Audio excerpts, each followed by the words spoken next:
Hello, everybody. And if I've set all this up correctly, you should be seeing and hearing me and seeing captioning, which it looks like it's all working. So awesome. Welcome to the Onyx Path channel. They're been nice enough to host a charity stream for the Trevor project. There is a link that should be. Sorry about that.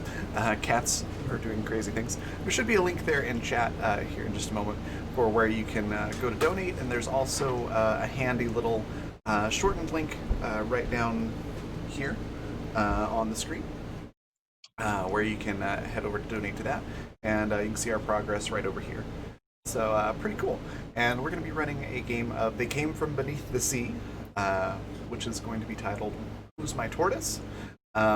Looking forward to gaming with you all and having a bunch of fun. So before we introduce everybody, real quick, we'll introduce the setting for the game.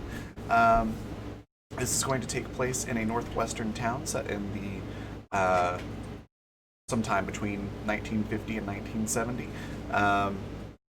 The town is called Woodsy, and if you're familiar with like Gravity Falls, it's kind of like that town. So there's a lot of trees, big evergreen trees. It's sort of out of the way, middle of nowhere kind of town, right off the coast in Washington or Oregon, that sort of area.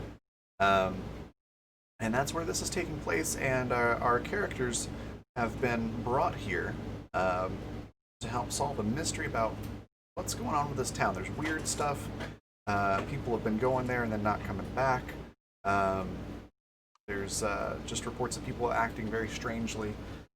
So, a bunch of weird stuff. Let's introduce our characters that are heading over there. I should say the actors that are playing the characters that are heading over. Starting with Zan. Tell us a little bit about yourself and your character that you're playing and kind of what they look like. Excellent. I am I'm Zan. If you were on the channel yesterday, you might have recognized me from when I was running this game, and I am so excited to be playing instead of running for once in a rare blue moon. Today, I am going to be playing a scientist, none other than the infamous Dr. Thaddeus von Snooklesnort, famous for his experiments with the fishes and his attempts to combine them to find the perfect, to make the perfect life form. It is a very fantastic life-sustaining goal, but maybe things have not been going so well. He's a little bit of an older gentleman, probably in his early 50s, slight bit of pot belly, definitely balding, and just looking to make the world a better, maybe more fish-friendly place. Fantastic. I like it. Next, we've got Tactric. Tell us a little bit about yourself and the character that you'll be playing, what they look like. Hi, I'm Pat. I'm a Tactric on Twitter and Twitch and places online. I stream wherever people will have me into their games, like on the Blackfeather Guild, very often with Ravyn. And I have my own channel now as well, where I stream some video games and things. And I am playing Henry Darnish today. Henry is an ambitious cameraman who is stuck behind the camera and would very much like to be in front of it, but that pesky news anchor is in the way. Maybe this is his shot to make some waves for himself. Fantastic. I also appreciate the use of the pun, so that is fabulous. Next, we've got Lee. Tell us a little bit about yourself and your character. What they look like. Okay, quick question. Name of the city is Woodsy. Woodsy. Okay. It's all right. Could say it's a very woodsy town. All right. I am Leland / Leopold the Just. What I don't know what I'm supposed to say about myself. Oh, I play a lot of games and post a lot for a lot of official accounts that you probably follow. Then you don't know it's me. It's weird, huh? But anyway, no. Tonight I will be playing. Hold on. No, I had a cool intro in mind. Hold on. Greetings, all you horror heads out there tonight. I just want to let you know before we begin tonight's show of The Creature from Beyond. Next week, we will have some true horror because I'm going on an investigative field study with a group in the town of Woodsey, and I'll bring back some hopefully harrowing tales to haunt your radio waves. Anyway, let's get on with it. Grab those tissues because you'll be ready to be scared to tears. Anyway, yeah, I am a horror radio host named Percy Hertfield. I love it. And yeah, and when I'm not hosting radio shows, I'm like hanging out at the beach smoking cigars and like, driving dune buggies and stuff. Very cool. Yeah, it's a pretty cool guy. Last but not least, we've got Kat. Tell us a little bit about yourself and the character that you're playing and what they look like. Hi, I'm Kat. I'm a person who you can find at either Kat and Schrodinger or a cat named Schrodinger or some variation thereof on a lot of places. I play games a lot. You might recognize me from last night as well, because I was playing in Zan's game.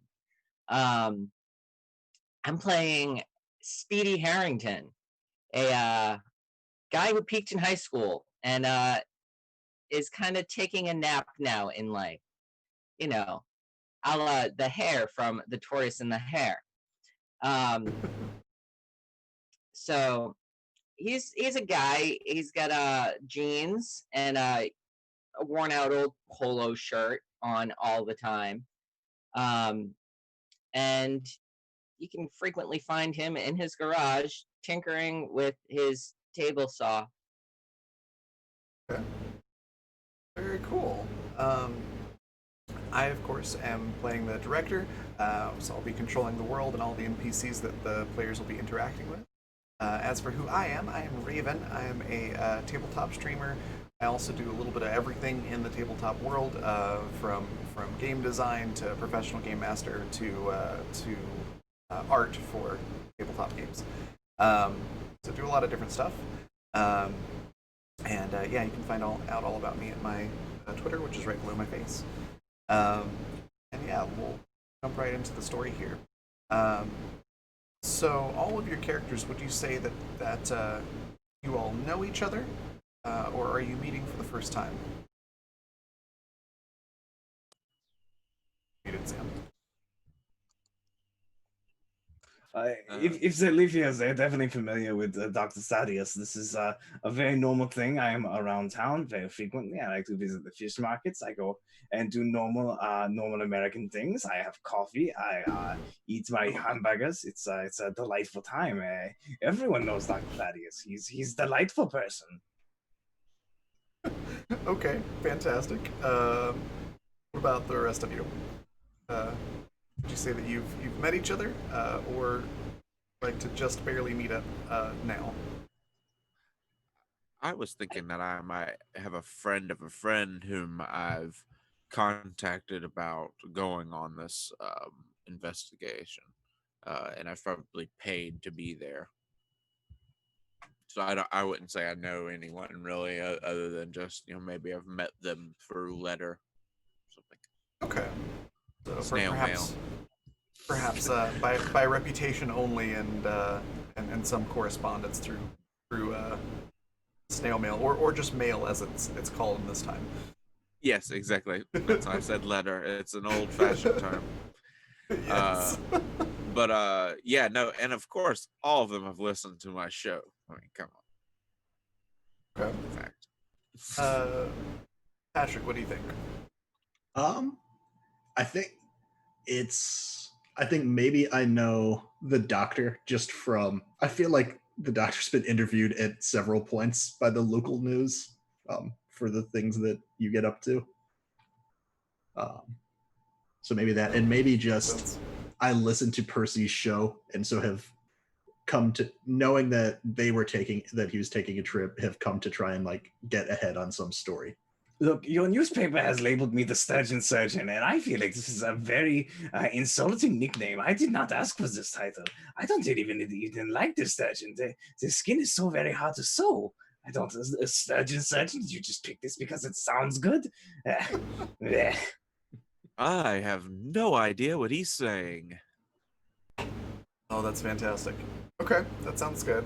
And then, Kat, what do you think? Do you know these folks, or are you just now meeting? I think I've seen some of these guys on TV before. Okay, That guy with the funny voice is kind of hard to forget. that's fair, for sure. In that case, let's say that you all meet up at the diner just outside of town. It's basically the only part of the town that you'll see from the main road, for the most part.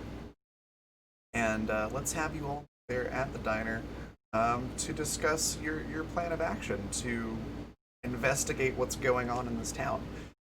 You've all been sent letter correspondence back and forth through the mail with some headshots, so you know what each other looks like. And say that you all arrive at roughly the same time and are seated into a booth next to the window with a good look of the rest of the diner. So maybe like the back corner.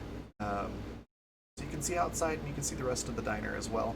A few regulars that are in there getting coffee and things like that. It's about mid-morning, so most of the fog is pretty much cleared out. It's starting to get warmer and the sun's out. But you still sort of have that sort of morning, little bit of haze between the trees, and the sun's not directly overhead. It's still sort of coming in at a pretty sharp angle from the side. It's pretty peaceful. What would the conversation look like at that booth or that table as you all sit down and make your initial orders? Hey, are you that guy on the radio? Yeah. Face for TV, voice for radio. Kind of Oh yeah, bouncing in between. Absolutely. I was just about to say that you got a face for radio. No. Face for TV, voice for radio. Sorry. Don't worry, you'll see me on TV soon enough. Yeah. Anyway, name is Percy Hurtfield. Nice to meet you. Nice to meet you too. Yes, everyone is doing great. We're having lovely introductions. This is great. This is normal human interaction, yes? Well, it seems like it. Certainly was. Should we this is the time that we drink the coffee, right? Yes, well, yeah. I was thinking about getting me a little bacon and eggs myself. So excited for the coffee. Maybe they will have sardine toast. I love sardine toast. It's delightful. I definitely doubt that. This is normal breakfast. Some places maybe. Possibly in Europe. That's strange. No, I am American. I'm great American. Number one American. Yes. I thought possibly you might be from Canada. Oh, do you think I look like a communist? Oh no!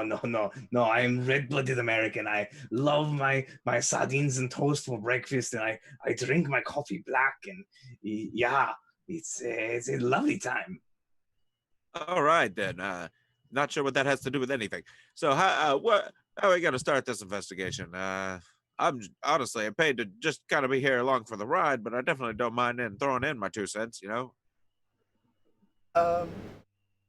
Zan, if I could, I think with just how much you're protesting, I would like to get a persuasion and manipulation check from you to see just how convincing you are, not so much to your companions, but to the people overhearing this conversation in the diner. Okay, now you're gonna find this hard to believe, but that is 1 dice.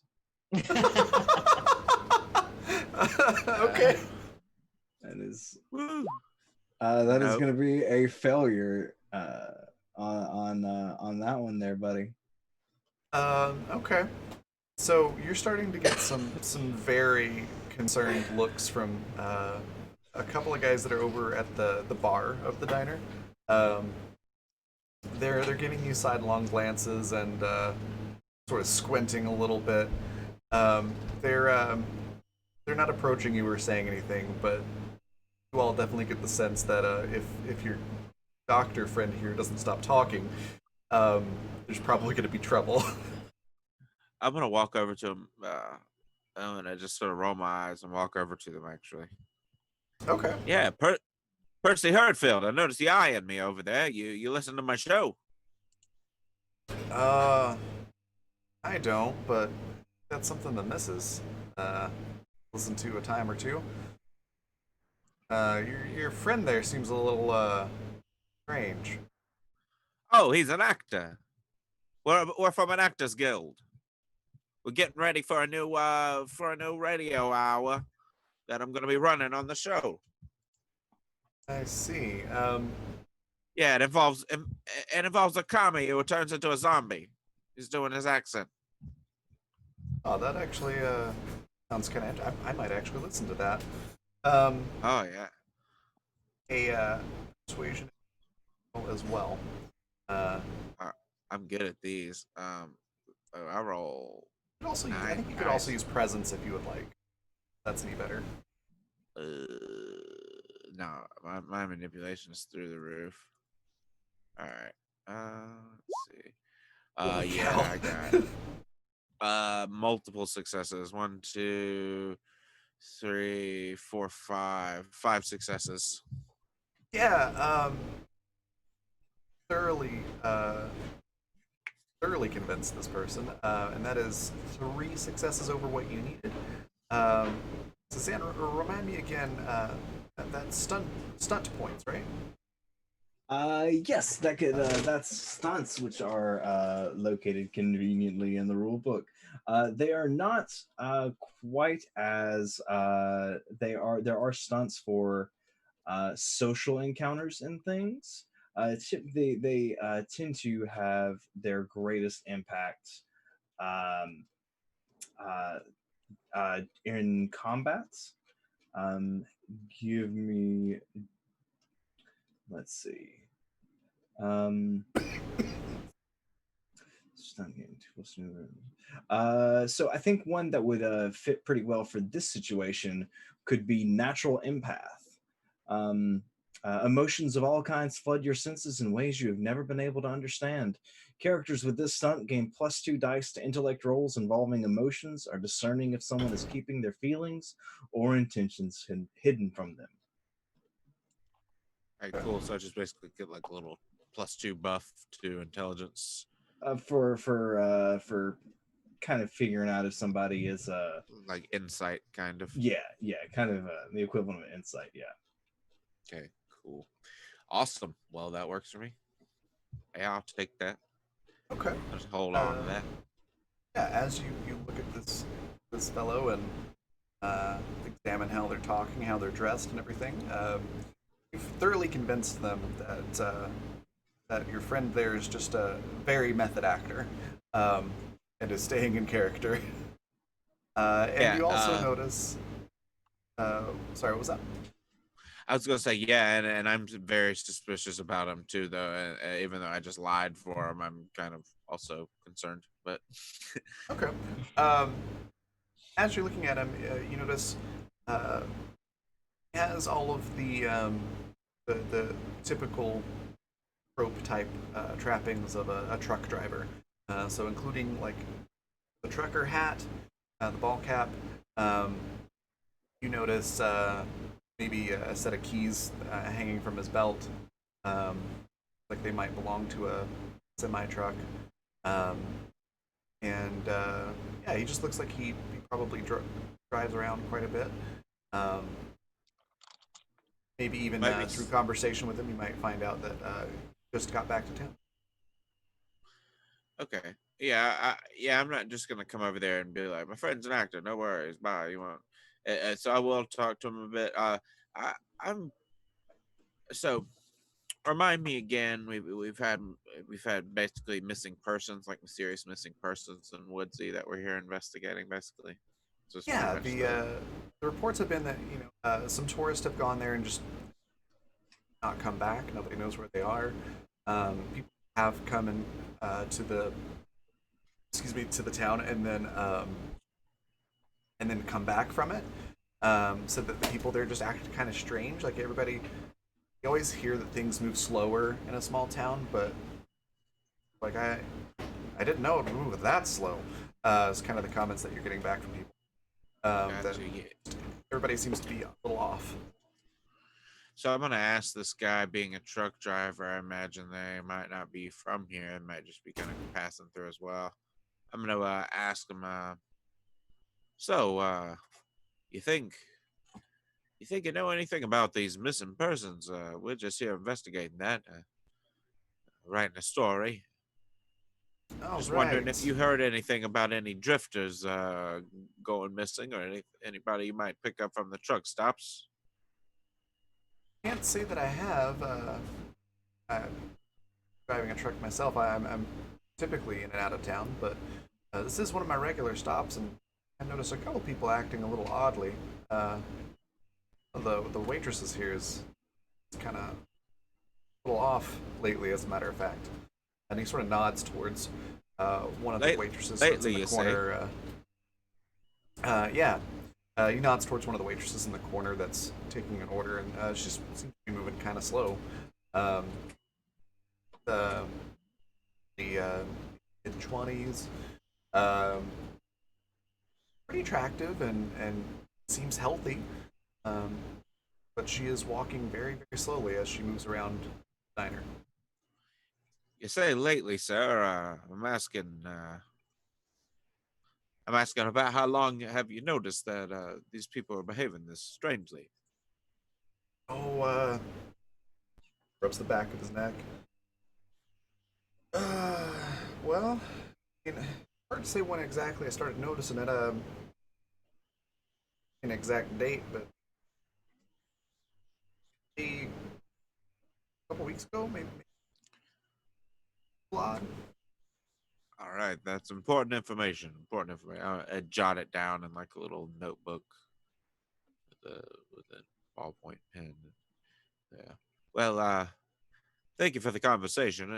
Hey, sorry, my friend alarmed you there. I know these are rough times between our nation and the Ruskies. So, I just I know how alarming it can be to hear someone with Oh, that accent. so it certainly is unusual to hear.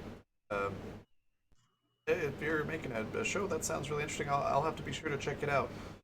Uh, Whenever you do the broadcast. Oh, definitely. I'll announce it next week. Anyway, I just sort of and just sort of back away, sort of awkwardly, and go and sit back down and like eyeball Zan's character. I can't remember the name.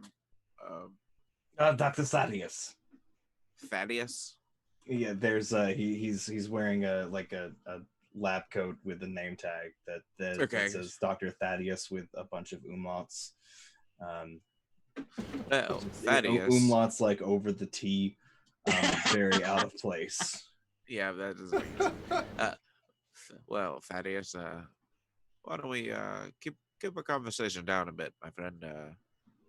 Times are a bit rough with, I believe, possibly your home nation. Maybe if you don't talk so much, the locals won't be so alarmed.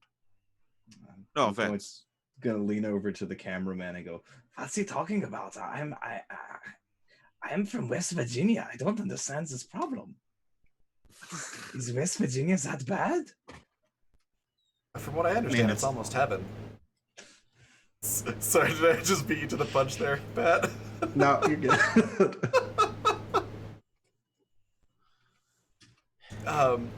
So the truck driver goes back to his coffee. By the way, and they don't seem concerned anymore. And that waitress starts to move towards your table. Again, just moving very slowly, not shuffling, Certainly not zombie-like or anything like that, but just a slow, steady pace of almost like moving in slow motion. So we're at the local diner, right? Local diner in the corner booth with a great view of the entire restaurant, and you can see out the window as well. All right. So I probably, like, being a local, I probably know this waitress. Yeah. Be able to recognize her as her name's Diane, and she does not usually move this slow. From your recollection, it definitely seems like odd behavior for Diane. Is Diane older or younger, or like how old is Diane? So she's mid-20s, fairly attractive, in good health, and see probably like auburn hair, about shoulder length, and typical era-appropriate diner uniform. Oh, hey, Diane. Yeah. Oh, is she close enough to talk to us, or? She's about halfway to you from the other end of the restaurant. If you don't necessarily have to yell, but you'd have to speak up. I will speak up as if Diane is old and hard of hearing. I'll say, hey, Diane, have a rough night last night? You don't look yourself. She just sort of slowly lifts her head and kind of squints at you a little bit. No, I slept pretty well. I'm fine. How are you?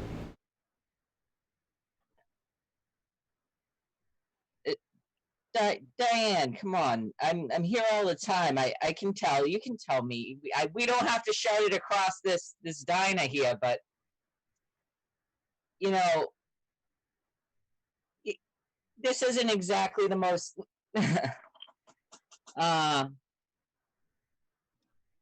distant city like town here. We all know each other. We can tell when things are up. She's still slowly walking towards you, and just sort of slowly shrugs, shoulders lift up, and then gradually go back down. It's fine. Guess I'm just running a little slow. Excuse me, Miss Diane. I'm sure you know me. I'm in here all of the time, enjoying your wonderful coffee and sardine toast. I am just wondering. You seem to be feeling nicht so good. Can I Bless try you. to? Thank you. At least your manners are still intact. Can I? Give you a brief examination to make sure that you are not carrying any negative pathogen, anything that could infect the rest of us with your sickness if you are in fact sick. Well, I'm turning to Zan's character and saying, "Hey, ain't you a psychiatrist?" No, I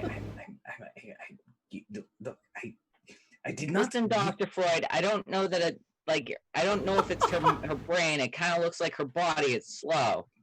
Look, I am a surgeon. I'm a surgeon. I am not actually a surgeon. I have a PhD in something, but I did not go to college for nothing, and I do know how to use a needle insert. Sir, I don't think you should be examining anyone. You don't even know how to tell the truth from a lie. So, Over the course of this conversation, I think you're all probably so distracted, and this is going on for a while, that Diane just shows up at the table and is just standing there waiting for you all to finish talking. Fantastic. I'm gonna take her pulse with a stethoscope that has definitely been around my neck this entire time. All right. Well, while that's happening, it's my TV camera's been on the table. Like, I kind of subtly try and flick that on. Okay. Which I imagine is like actually pretty loud with old timey shit. Oh yeah. Let's start with Zan's action first, and then we'll deal with the camera. So yeah, absolutely. As the audience is watching, Zan's character Thaddeus has all of a sudden has a stethoscope around their neck, and might be wondering, wait a minute, did I see that in the last scene before the camera cut? But you're not quite sure. Regardless, stethoscope now. Go ahead and roll. Let's do medicine and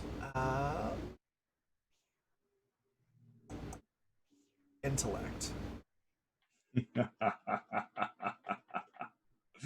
Excellent. I was hoping you would say that. Yeah, so that's going to be 8 dice for me.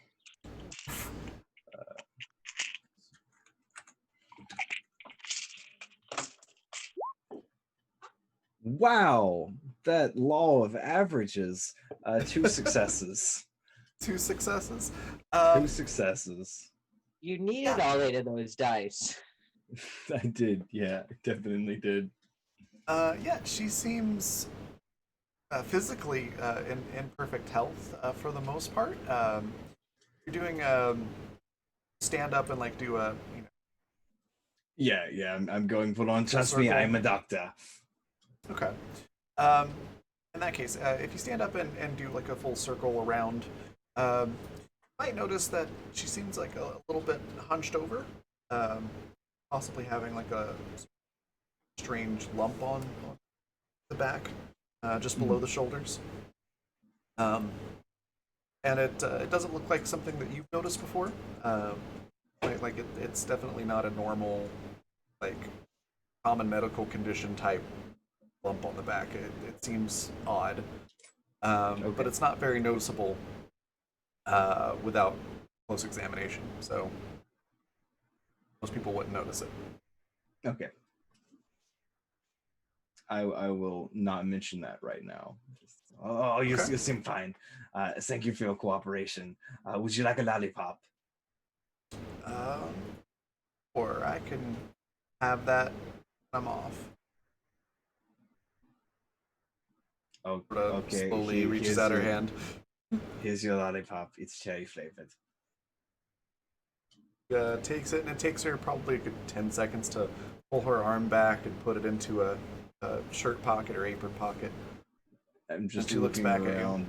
I'm just looking around uncomfortably at the rest of the people at the table. Like this seems very strange. Why is she moving so slow? Doc, you said she's physically fine, Doc. Clearly, ma'am, you've got something emotionally terrible must have happened to you. You can tell me. I'm with the television, ma'am. You can trust me. As the camera's rolling.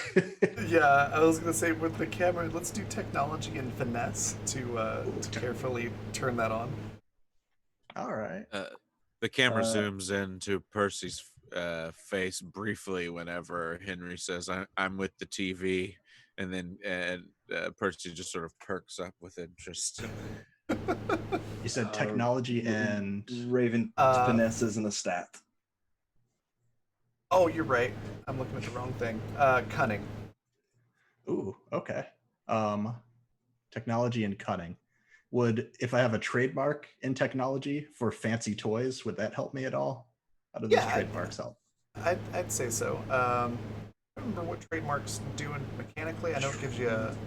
Trademarks give you an additional +2 dice, and if you succeed on the dice roll, then you gain directorial control of the scene. Ooh. That's right. So yes, that would definitely apply here. All right. That's...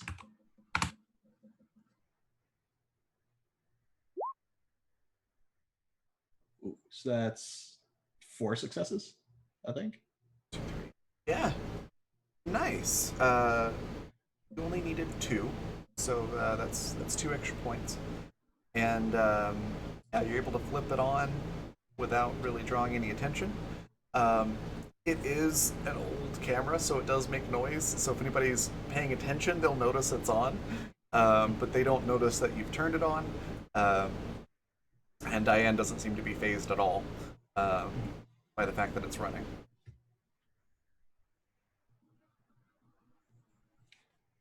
Yeah, I think I'd kind of take advantage of that to try and like maneuver it into almost like an interview, like tell us your story type, like how I was trying to be like, oh, you're clearly emotionally distraught. You can trust us here. Tell me what's going on.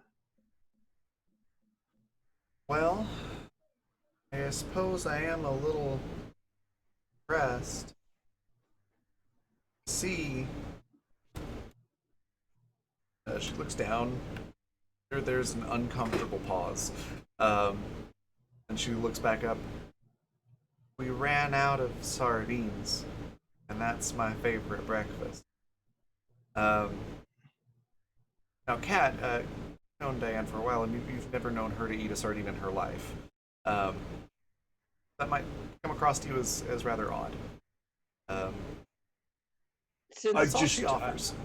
I hate to interrupt real quick, but thank Jay so much for that donation. Because of Jay's donation just now, we just passed over the goal. In Thank you case so y'all much. weren't watching the stream, so thank you so much, Jay.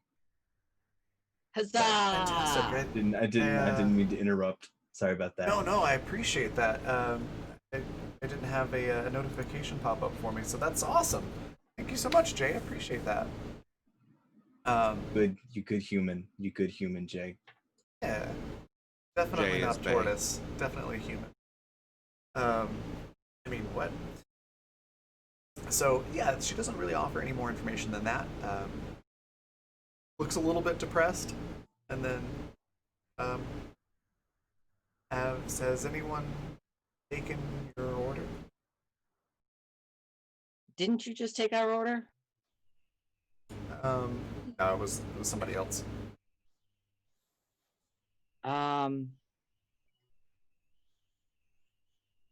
Yeah, someone took it, darling. It's fine. We got it on the way. Okay, good. And she slowly starts to turn around and slowly moves back towards the counter. Did I hear that correctly? Did So someone? we now have two. Just to summarize, we have two tortoise waitresses. The first waitress that took your initial order seemed perfectly normal. Oh, okay. Generic waitress extra number 1 is their official billing on the credits for this movie. Okay. So, Diane, because I know her, and I went to high school with her father. I don't know why we have a northeastern accent, but my parents were from Lawrence, Mass. They There you go. picked it up from them. So I get the doctor's issue here, and I'm just gonna lean into it. So I'm gonna call her father on the payphone. Okay. Which every diner has. Before you go, I just want to let everyone know, now that she has ambled away somewhere else, that she has a strange growth and protrusion on her back. This is not normal, correct? I did not want to call attention to it while she was there. Maybe she is very self-conscious. But the rest of you have not noticed strange a growth on anyone's back nearby. Listen here, doctor. I can't go making fun. I can't go making light of somebody's deformity on my radio station here. We got to be sure that's not just something natural there. Before you go. Oh no, pointing it it's out to totally someone. fine if it is, but I'm in this place all of the time and I've never seen it before. So I think maybe it's a little strange. Yeah, something like that can't just grow overnight, I don't think. Well, you would be surprised what cancerous tumors can do, but that's neither here nor there. All right. Well, I will make sure to put an extra little note on the side of this here. I don't know if we'll include this part in the show. We'll see. Have you seen it on anyone else? Or just the one server? No, normally they move too fast for me to give them a full examination. I don't think that was this case for. Yeah. I don't know if that was the case for this case. No, this one she seemed fine, but normally they they run away, very fast, but not today. Very strange. Is this your first full examination? Ah, you know, first 5.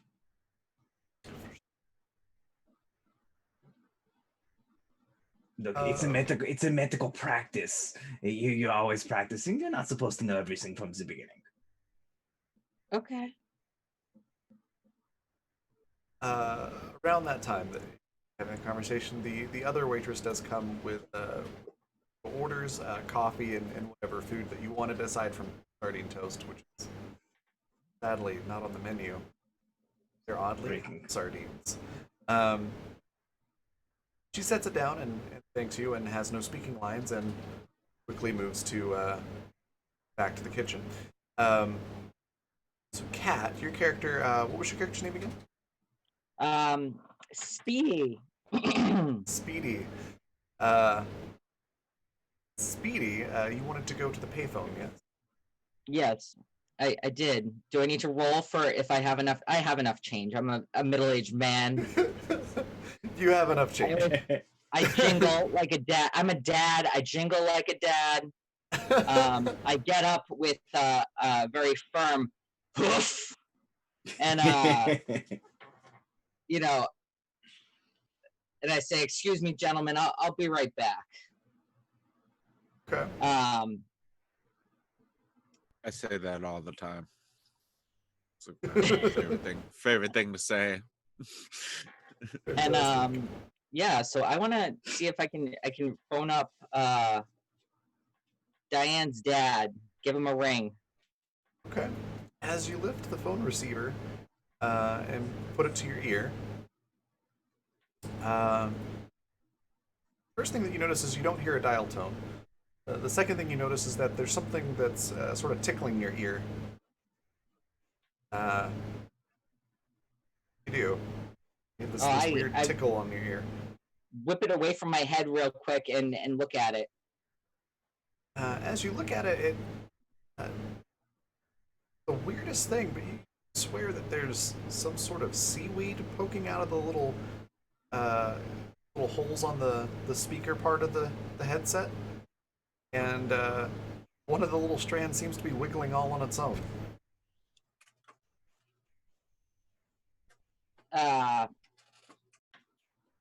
I'm gonna kind of like put a really ugly kind of like examination look on my face and stare at it a little closer. Okay. Or a little harder, maybe not a little closer. Let's have you make a couple rolls for this. The first one will deal with you wanting to get more information or inspect this first. Let's see.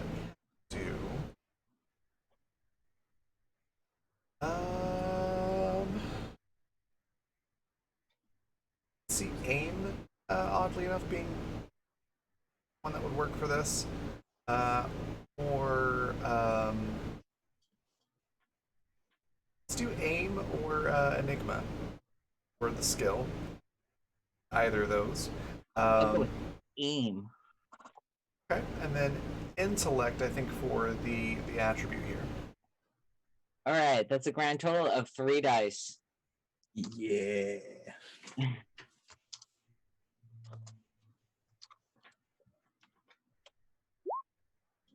Hell 2 yeah. successes. That is, yeah. That works. So yeah, you find out some additional information. Upon a little bit closer inspection, or more careful inspection, you can see that these strands of seaweed are definitely moving on their own. And that they seem to be growing out of this handset. You notice there's a couple coming out of the bottom part as well, where the microphone is. They didn't seem to be there before, so clearly these things are moving out of it towards you. And it does look like could almost describe it as like a mutated form of some seaweed that naturally grows along the coast here.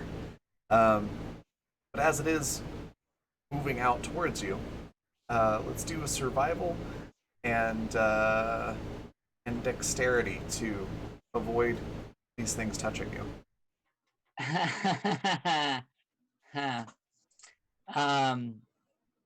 What about athletics? Would athletics work?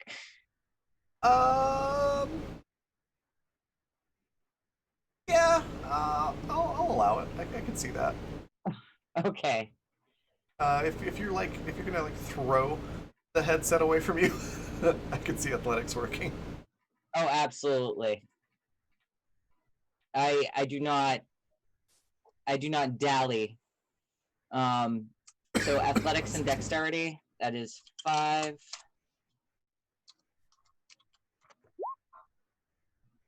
Oh, So excellent. that's 1, 2, 3. Fantastic. You only needed 2, so that is a stunt point. Ooh. I don't know that I've ever used those. For a situation like this, you could definitely use it to like smash open the headset or get out of the room, something like that. Oh, I'm smashing open the headset. I'm like Okay. throwing it and like just like against something. Okay. So yeah, you very successfully throw this headset, or the handset rather, against the wall. It's of course on one of those old metal wrapped cords, but you throw it so hard that it snaps, and the receiver just smashes against the wall. It breaks into about 3 different pieces, and from the inside of it, just this big, writhing blob of seaweed. It looks like a ball with these little seaweed leaves coming out of it that are just wriggling on the ground. It would be quite upsetting to see, especially when you consider that was right by your ear. And it is just wriggling on the floor there. Everybody else, you, of course, hear the smash. I imagine probably a yell or a yelp of some kind from Speedy over there. And you're able to notice this mass of seaweed on the ground. Whoa, whoa, whoa! What the hell's going on over there, Speedy? Oh, and I'm just like so focused on this, and I'm like, what is this shit? And I might depend. Does it look like benign enough that I could probably stomp on it like a bug? I mean, it's a ball of seaweed that was small enough to fit inside a phone receiver, so you could certainly fit it under your foot. Okay. But it is sitting on its own power, so I'm stamping the fuck out of it. okay. I'm just I don't know that benign is the term I would use for it, but Okay. I'm I trying spring to. up out of the booth and move over there. Sorry, go ahead, Pat. Sorry. No, I was just gonna say I try and rush over with the camera to catch as much wriggling as I can before this thing gets. It's squished. funny. I'm rushing over with like my notepad for like for an audio script, and you're running over with the camera. Oh, I thought there was something on my leg. It was just my cord. Freaked me out. the timing of that. Oh, and it's green. It's green too. 'Cause it's like, creepy. It's seaweed. Oh, that is really funny. Yeah, you're able to get over there very quickly, and Pat, you catch all of the wriggling with the camera without any issue. Cat, if I could, a might and athletics roll this time, or close combat. I either work. Let's look what I got. Might and athletics. Yeah. Okay. That is actually really good. So that's a 66. 60-10? 60-10. Oh, that would be I mean, if you slightly more successful. if you want to roll d6s, I would not complain. That's totally fine. We'll have a hard time succeeding on anything with 66. So that's one success. You do manage to stomp on it. However, quickly realize that not really damage to this mass of seaweed. It just kind of squishes and conforms to the shape of your shoe. And a lot of those little long tendrils. I wasn't sure what that noise was. It's the sound of long- seaweed screaming. Yes. It sounds Anyone's head- oddly like a friend of mine stretching or seaweed stretching out. You're fine. The tendrils of the seaweed spread out and then wrap around your shoe. Almost like seen a cartoon octopus, grabbing onto something. If you were to try to pull it off, it has that sort of stretchy, not letting go kind of effect as you pull your foot up. I imagine this is getting a bit of a reaction from the diner. Would I be able to like look around and see if I'm trying to see if anybody's acting out of the ordinary from like the general crowd, which I imagine is like confused. Like, I guess if anybody looks like overly calm or overly distraught, if that makes sense. Gotcha. That's a very, very good with that. You notice the truck driver going, check, please. Sort of scooting the edge of their seat away from where this is happening. Now, the waitress that took your order initially pokes her head out and seems not so much shocked as worried. Notice right away that she doesn't seem to be overly surprised that this has happened, but she does look very concerned. And then the person behind the counter at the bar seems nonplussed, as does Diane. Hey, is this some sort of practical joke or something? Hey, you, who's responsible for this? I would take the shoe off. Excuse me, I need to look at something really quick. I want to take a look at the seaweed and see if it resembles anything that grows in this area. Yeah. Let's see. Thaddeus is from here or not from here? Well, he's from apparently he's from West Virginia, but he lives here. Okay. Let's do. This would be a good one for science, and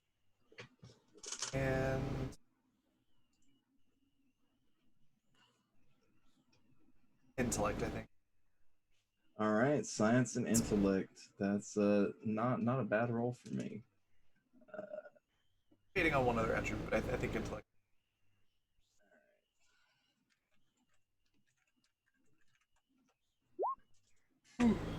Oh man, dice are not on my side tonight. It's only 2 successes.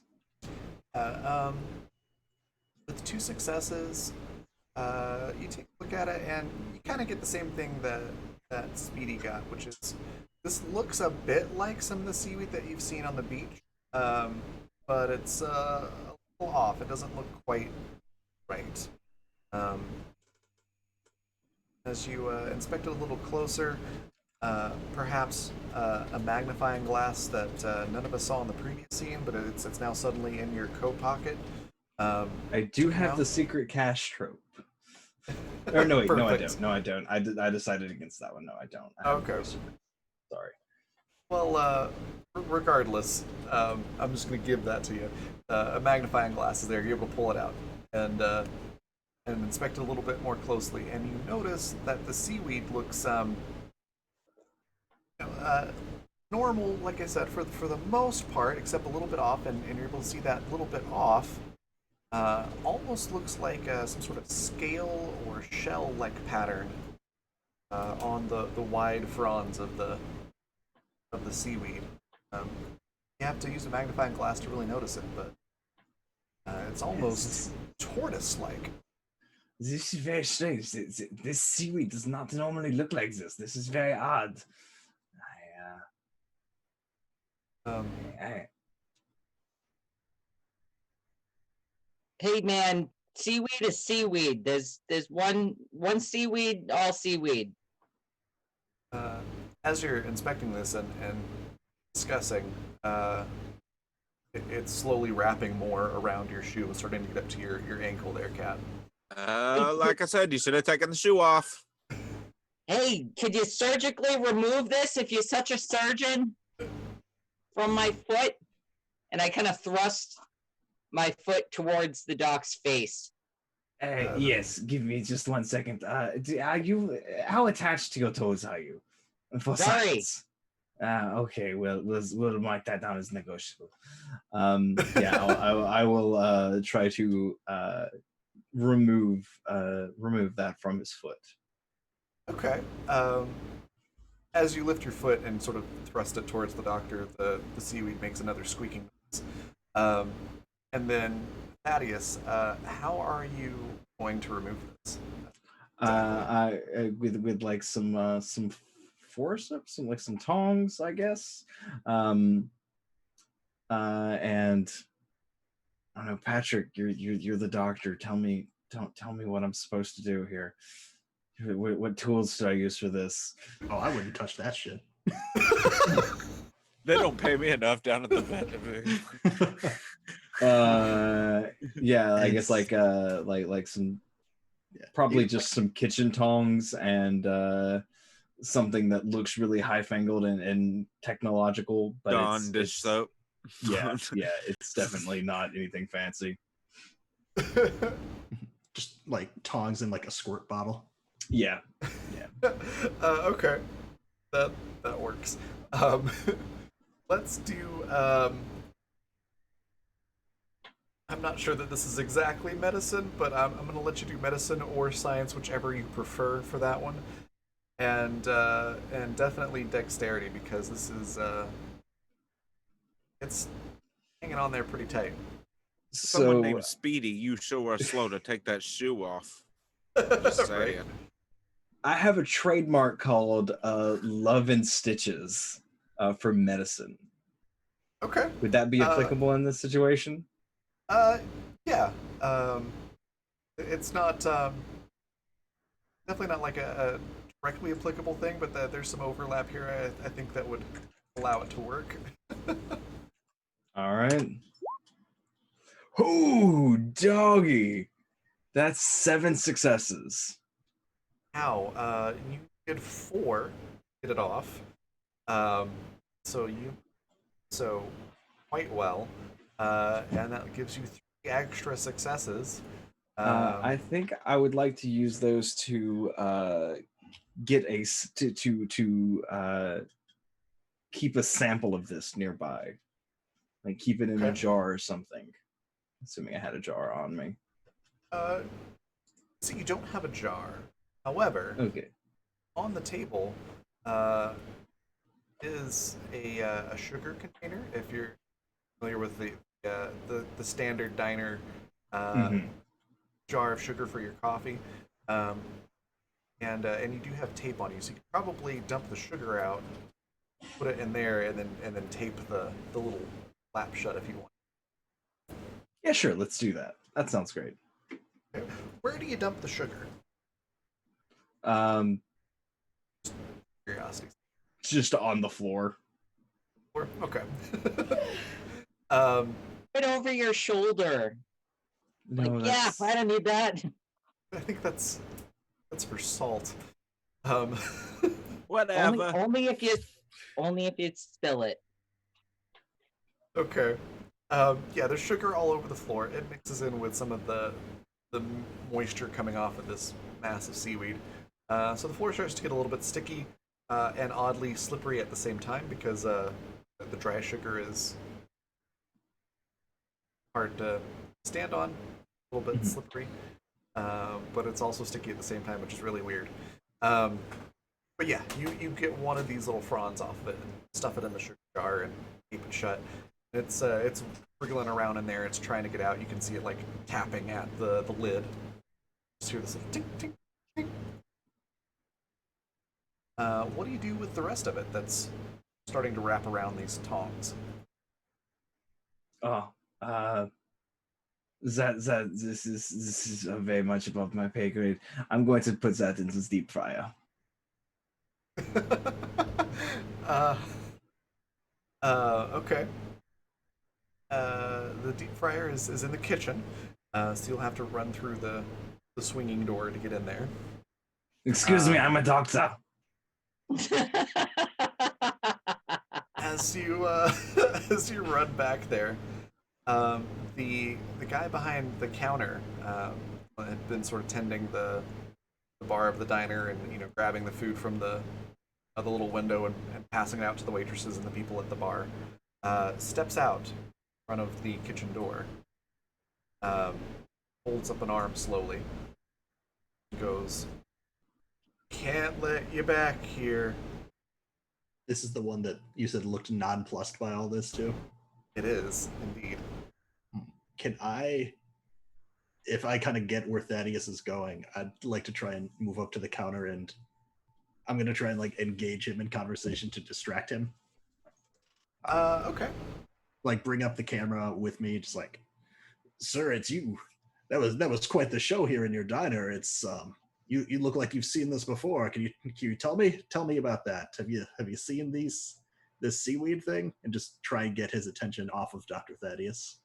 Okay. Let's do command and manipulation for this. Okay. I'm okay at one of those. If you can essentially command his attention.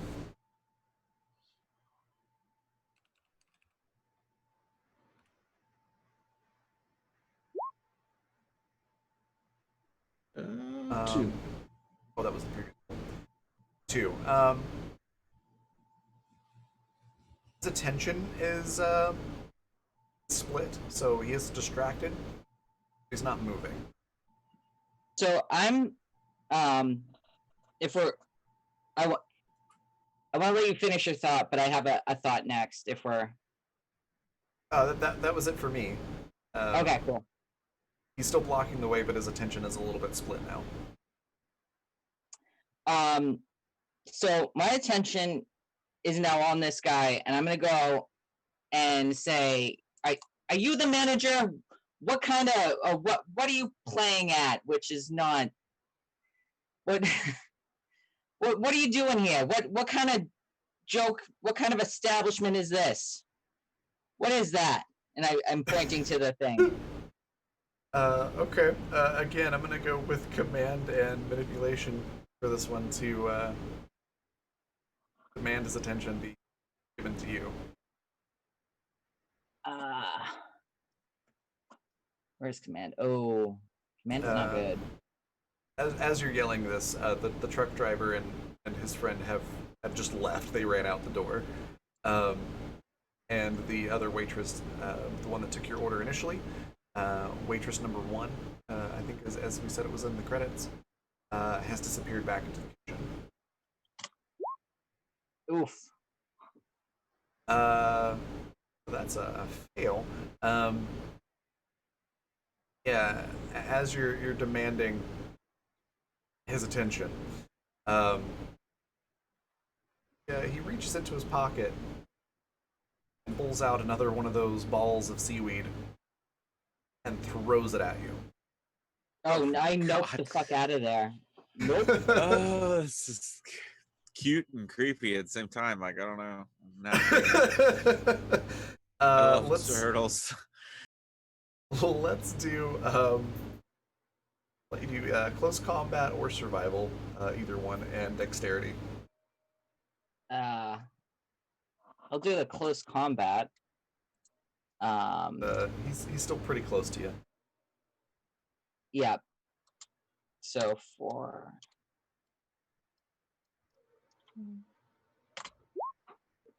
one success. One success. So it's sort of swinging towards your face, and you're able to move out of the way so it doesn't attack your face. Um, but and you're sort of flailing to get away, and you putting up your arms to protect your face. It does grab onto your hand. I pick up a Uh, fork and stab it directly into the. Oh no. Okay. Uh, Close combat and dexterity for this. And it's not might because the dexterity is to make sure that you don't put this fork through your hand. Okay. Because it is still a ball of seaweed. Um, there's not a lot of mass and resistance to it.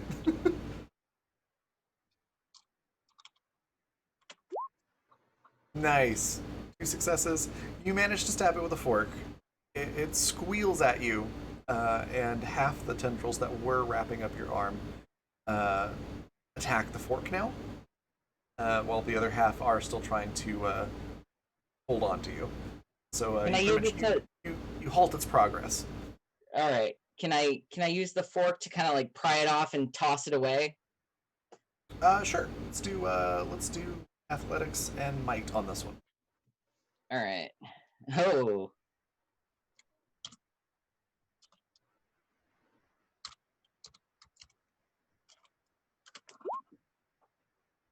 That's 3 successes. 3 successes.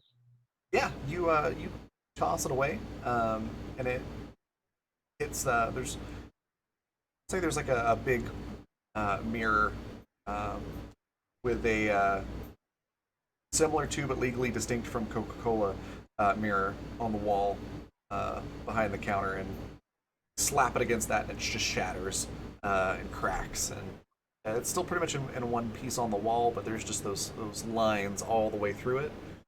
Um, and now this wriggling mass of seaweed that's stuck to the mirror is sort of reflected a number of times. It makes it look really, really creepy. Um, That ain't pretty. yeah.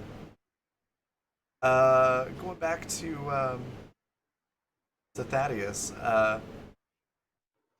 this glob is climbing up the tongs pretty quickly, starting to get close to your hand, and the guy's still in front of you. Before I do anything, I will say, everyone, I think we can agree that we should destroy all of this seaweed, yeah? Yeah? Yeah. Sure as hell in agreement over here. Shit's creeping me out. Kill it. So I believe in democracy. I need to hear from everyone. Henry is just taping the whole thing, not chiming in. Ah. Okay, so I have a voice of reason trope. So for people who agree with me, you gain +1 dice on doing whatever the course of action is. So Okay. however you're trying to destroy the thing, you get 1 additional dice for doing it. And Beautiful. with my turn, I'm going to throw the tongs in the man's face. Okay. I think you can take 3 extra die. We'll say silence is affirmation in this case. uh, and you can get 3 extra dice on this to check it. Let's do close combat and might for this, just to throw it as hard as you can. This is not gonna be good. This is I'm not a combat character. I don't know what you want from me. This is 1 dice, 2 dice now. Everybody else gets +1 on their roll though. So Okay. I think you do have 1 directorial control from before that I don't think you've used. But I think I if y'all don't mind, then I'm going to use that to do one of those old like reverse film things, like where somebody will it looks like someone is throwing a cigarette directly into their mouth when actually they're filming it in reverse. So it'll originally be filmed with the tongs sticking next to their forehead and then flying away. But because of the film being reversed, it will look like a perfect shot of the tong just smacking them between the eyes. I love it. Beautiful. Yeah, that 100% works. So yeah, exactly that happens, and he starts flailing and falls backwards through the door into the kitchen, prone on his back on the floor, just inside the kitchen. Gonna look to the camera and goes, "That was really cool, yeah." Yep, don't look directly at it, but keep going. Oh, okay, okay. So it's a found Yeah. footage film now. Pretty First much. found footage film ever. I say we burn this place down. Yeah, I definitely don't want to get in trouble for any arson. But yeah, you can do that if you want. I just want no part of it. Okay. I'm glad we got that on camera. As a quick reminder, you all might remember that there was a waitress that looked rather concerned and rather not odd acting like the others, who went back into the kitchen. Oh, I think I would have stepped into the kitchen just to get a close up on the guy flailing anyway, so maybe I catch something Okay. going on Yeah. there. I mean, I would be if you sticking want to burn with the Henry. place, yeah, I was gonna say if you want to burn the place down with an innocent person inside, that's can, but you might not want to. Okay, as you step in, Hat and names again. We got Thaddeus Henry. and Speedy, Henry, and what was your sleep? I'm sorry, what was the question? What's your character's name again? Oh, sorry, Percy. Percy, thank you. Sorry, I got a message. I was reading. No worries. I don't have my normal notebook with me. No, Up it's here. okay. I should have written that down. So Percy and Henry, as the two of you Yep. go into the kitchen to get that close up, you notice Diane over in the corner. She's got the other waitress sort of cornered, as it were, up against like one of the dishwashing sinks, and is holding two of these balls of seaweed, menacingly moving forward with them. And classic old horror movie style, she lets out a scream with the arms up, very over exaggeratedly. What type of large kitchen tools can I grab while lunging in that direction?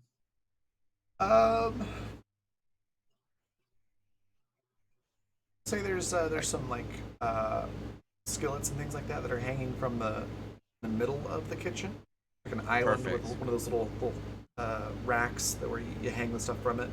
I love it. There's a couple of skillets and there's a rolling pin, a marble rolling pin, the island itself.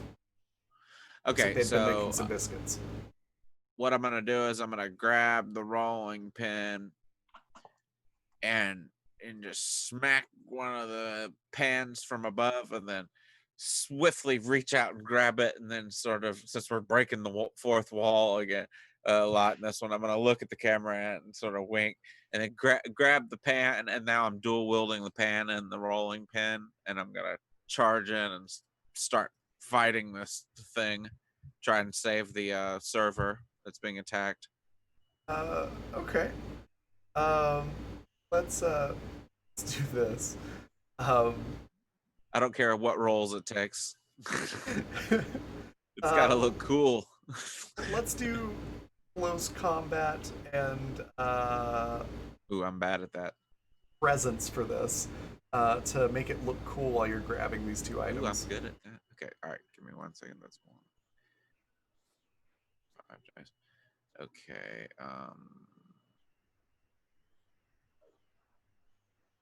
Sorry, I was We'll okay. need Yeah. we'll need 3 successes to make it look as cool as you want.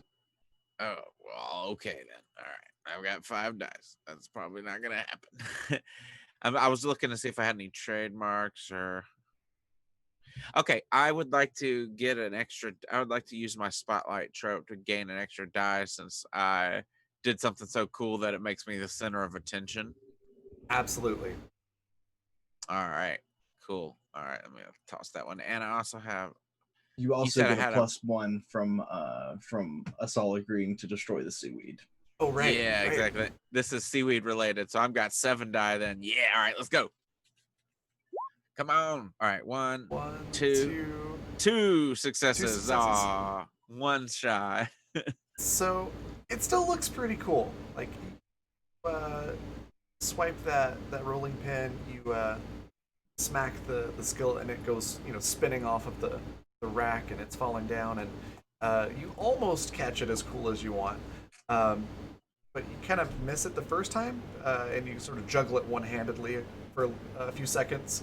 And eventually you do grab onto the handle, and then you're able to wink at the camera. So it still looks pretty cool, but you almost dropped the skill. And yeah, you're able to charge in. We will edit that out of the final cut. And I don't know. It might all just be unusable there. Yeah, the whole scene unusable. Gonna try that one again. All right. There's a lot of face on your camera Yeah. Yep. lens. Yeah. Or Exactly. before you make that swing at the Diane, Henry, Pat, did you want to do anything here, or are you just still filming? Geez, what do I want? How's what's his face on the ground looking? Steadily trying to pry this seaweed off of his face, which is basically like having an octopus on your face. It's gripped on pretty tight, and it's doing the rather comical, stretch and then snap back onto the face type deal, as if it were made of rubber, which of course the actual prop is made out of rubber. I guess I might take the opportunity to look and see if like anything looks out of place in this kitchen. Like if there's multiple employees that are now trying to seaweed people, if maybe some important clue might be back here. Yeah, you don't notice any other people back here. The only thing that looks out of place is there on one of the shelves where you usually see like the giant cans of tomatoes or whatever that you would see in the back of a restaurant. It's just a bunch of mason jars with familiar looking seaweed now, and a sign on the walk-in cooler freezer thing that says "out of order." Just a little odd. I mean, it looks like Percy has this under control. So I'm torn between going into the freezer or trying to steal one of those mason jars and then going into the freezer. How about both? Can I try and do both? I'd like to try and pocket one of those mason jars for later, so that the doctor has something to investigate. Yeah, you're able to just grab one. Nobody's trying to stop you, so you're able to grab one of those, no problem.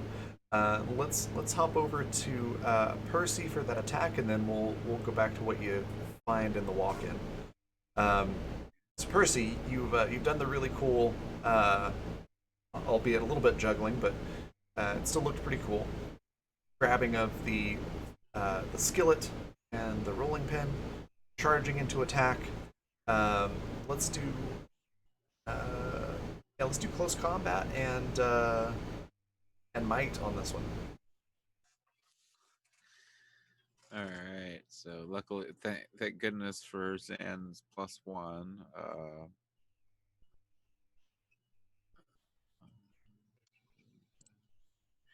Would you consider me still in the center of attention with the spotlight trope, or is that just useful once? Has it? No, I think you're still in the center of attention. This is all sort of part of the same course of action. Yeah, I'm like being filmed by one guy.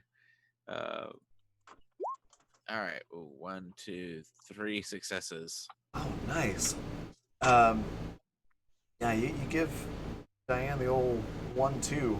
Tink, thunk. And yeah, she goes down hard. Um, Sort of crumples to the ground. And I immediately look over to Henry, and can we cut that out? Can we cut that out? Oh yeah, there'll be plenty to cut. All right. Okay. Funny thing though, as she goes down, she sort of curls up into a ball, and that bump on back that Thaddeus had mentioned, she sort of lets out this low guttural groan, and that bump suddenly expands rapidly, and all of a sudden she's basically a Teenage Mutant Ninja Turtle. Like she's got a shell on her back. Oh well. Cowabunga. Yeah, and she's growling at you. Oh well, that's like the angry snapping turtle and Secret of the Ooze.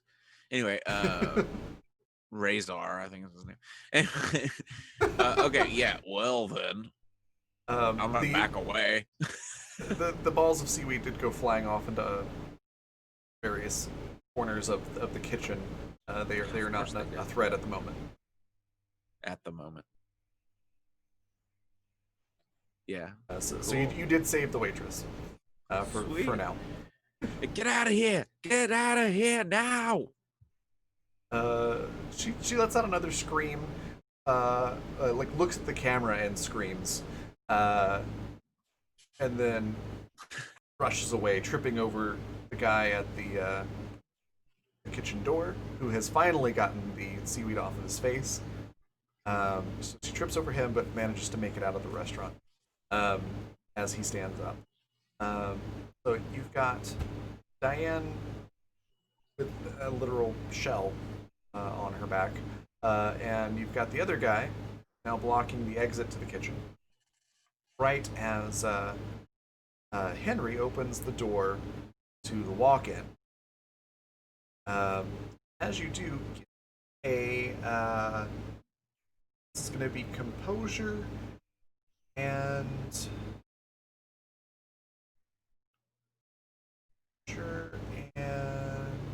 survival. Ooh, this will be fun.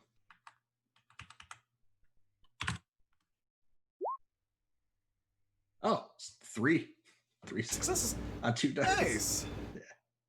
Nice. Yeah, you are shocked by what you see. However, manage to snap out of it quickly and keep your wits about you. What you see is a gigantic tortoise. Like, think of the biggest one that you've seen on a nature documentary or something like that, and then double it. It's huge, and from underneath of its shell are writhing strands of seaweed,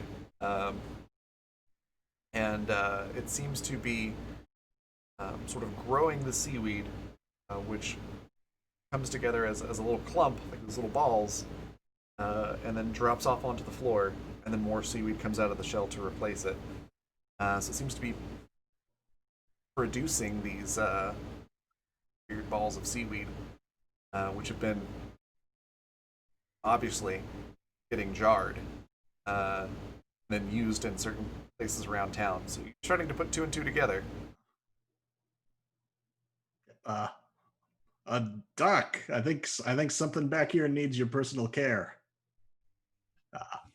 I think I just back up and I close the freezer.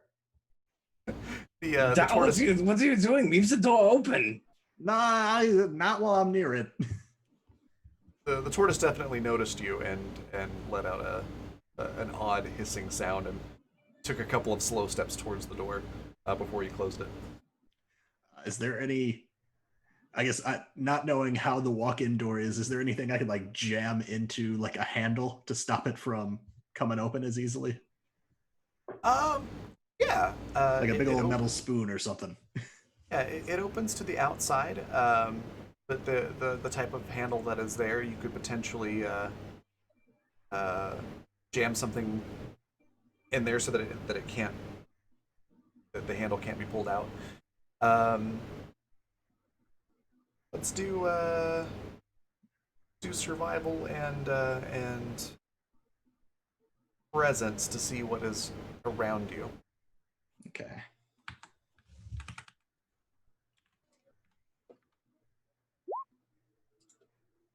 Nope. Yeah, you have the idea. You're like, this would be perfect. But in your panic and frantically looking around, you don't notice anything immediately around you that you could wedge in there. You could try holding the handle though. No, I'm good. I'm gonna just keep backing up. That can be someone else's problem. All right. Gonna be mine. Let's hop back out to Speedy real quick. You've been hearing this commotion going on in the kitchen. You heard the scream, the waitress run out. Are you gonna go in there and help your friends, or This is the scream of the waitress that this waitress ran out that that's not like under the influence, right? Correct. This was the waitress number 1 from earlier that took your order. I want to go like check in with her and be like, what the hell's going on in there? What the hell's going on here? What kind of establishment are you running here? She's just pretty shooken up at the moment. So it's hard to get any information out of her. But you just get broken sentences of there's seaweed and they're trying to turn us into monsters and they're What's the fighting. matter with you? Why can't spit it out, lady? It's hard for her to say these things, and I'm gonna make it harder. Yeah, she just starts sobbing. You just make her cry. Okay, I'm gonna I'm a Good sucker job. for a crying lady, so I kind of like, okay, I'm sorry, I didn't hi, I'm sorry. Let's do empathy and I'll let you do manipulation or composure. I'll let you do either one, however you We'll want go to. with composure. So that's 1 + 4, it's 5. I just noticed the closed captioning said manipulation or work OSHA. That's 2 This successes. is Yeah, you calm her down, and she basically says that Diane was trying to assault her with this weird seaweed that's been making people act weird, and the Percy saved her, and the other cook that's in there was also getting back up though and acting weird, and Well, that's no good. it's not the best descriptions of everything because she's still pretty shooken up, but you How get long the has gist this of been what just going on happened. for? Well, that they've been acting weird for a couple of weeks now. There's this weird ingredients in the kitchen. This is the first time anybody's attacked me. Weird ingredients in the what are you even talking about? Like seaweed. sardine? I don't understand why anybody would want sardines on toast. Diane was talking about sardines. Well, we ran out of sardines like also about 2 weeks ago. And you're able to put 2 and 2 together that they were probably eating them. The weird being affected weirdly. Yeah, that might make sense. I'm not entirely sure that. Oh wait,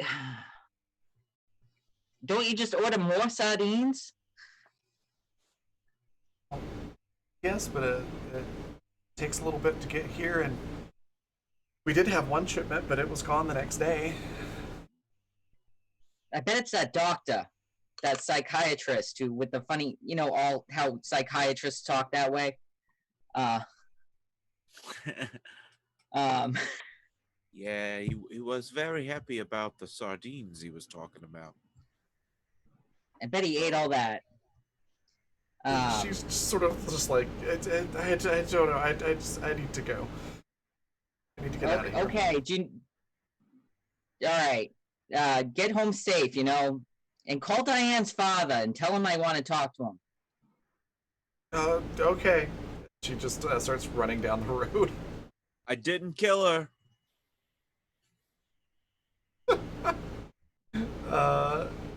After that conversation, do you go into the kitchen, or are you gonna hang out in the front? I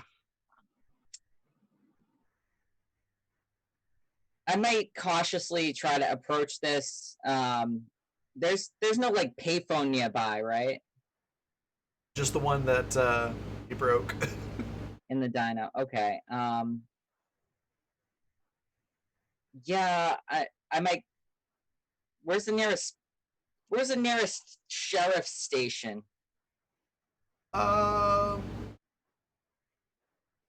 See, you're from here, so you would know. It's about a mile down the road into town.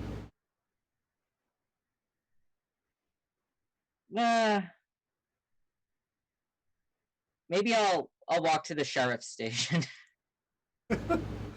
Okay. I take it you're probably gonna run there. Yeah. As fast as you can. Okay. I mean, it takes me roughly 20 minutes to walk a mile, so I'm basing it on that. And they probably get a car. Okay. Yeah, well, we'll say it'll take you about 10 minutes to run there. Okay. So we'll hop back into the kitchen here. So the three of you are in the kitchen. You've got Diane, who's now got a shell on her back and is hissing and growling. The cook is blocking your exit. And Henry, you know what's behind the door to the walk-in. What do the three of you do? If the two of you can take care of the scary man, I can take care of everything else. Just give me one moment. What the hell is going on here, Doc? I feel like you know a bit more than you're letting on. I know nothing about any of this. This is very strange, but I do know one thing is that it is very hard to remove when you are covered in sugar. So you don't know anything about a giant tortoise that sheds sentient seaweed? No, I play with fish. Reptiles, bleh. It's their own kind of scales. Okay, yeah. All right. So no turtle soup today. Got it. Yeah, all right. So listen here, Henry.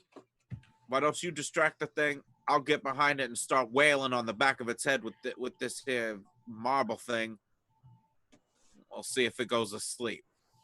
Yeah, no, I did the distraction part already. It's all yours. I'm good. All right, Get we'll maintain that. And if you got to put the camera down to help me out, maybe consider it. It will be considered. It's just typical found footage film, like the most you see the cameraman doing in the found footage films, maybe kicking something every now and then. That's about it. So yeah, I will try and get in a flanking position with our cameraman and the growling turtle. That's what I'm gonna beat on, right, until it stops growling, right? No, I was talking about the guy blocking the exit to the door. Well, that's gonna be hard to get in a flanking position for him. Is there a way I can slip behind him? Right? Yeah. Okay. All right. Cool. Yeah. We'll flank that way then. All right. So I basically point for Henry to go to the other side of me and then wait until he's ready, and then just sort of both move into position before I start attacking it. Okay. That works. Let's go with Henry first. Close combat and might if you're just trying to punch this thing, or Or are you trying to do some sort of different attack? This is the cook that we're talking about. Yeah, the guy blocking the exit. Um, Assuming you do want to attack. I don't know. I might kick him in the shins and try and sneak past, try and slip past him. All right. Yeah, let's do close combat and might for that to kick him in the shins.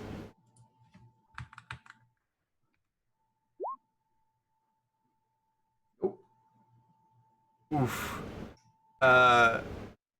You go to kick him in the shins, and you end up stepping on that mass of seaweed that got tossed in his face instead. And it's like a banana peel in the cartoons. You step on it, your foot slides out from under you, and you end up on your back. You manage to save the camera. yep.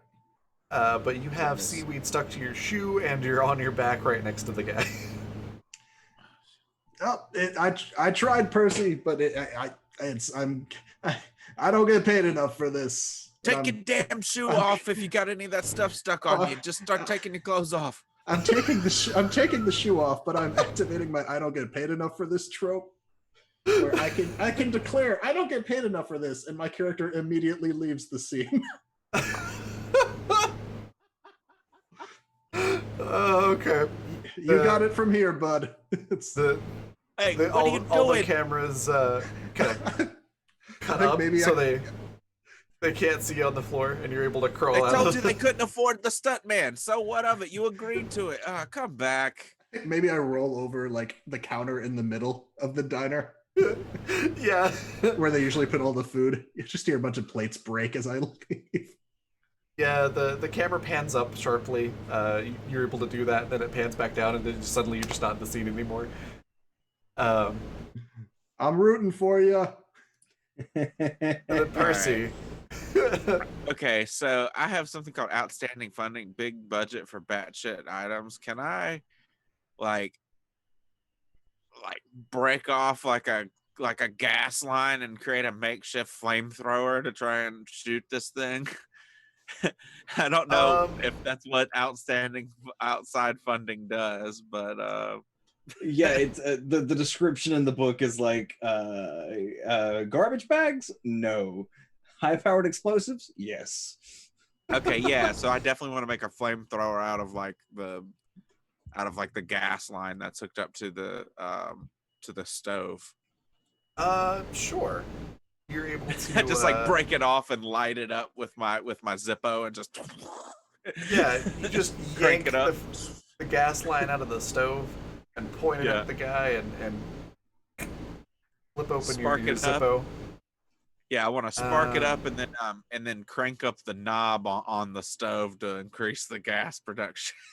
And like, Well, as like the it's control. going full blast because you pulled the line out of the stove. Oh, got it. Never mind. Yep, no control. So you've got full flame action going here. It is a big, flashy production. Fantastic pyrotechnics, special effects, and let's do. Not even sure what kind of attack this is gonna be. Yeah. Let's just do close combat because I think that's about as close as we're gonna get to a homemade flamethrower from a gas line. Okay. And, Dex. yeah, we'll go with dexterity. So All right. And so I'm also going to. Okay, so I'll get the spotlight bonus.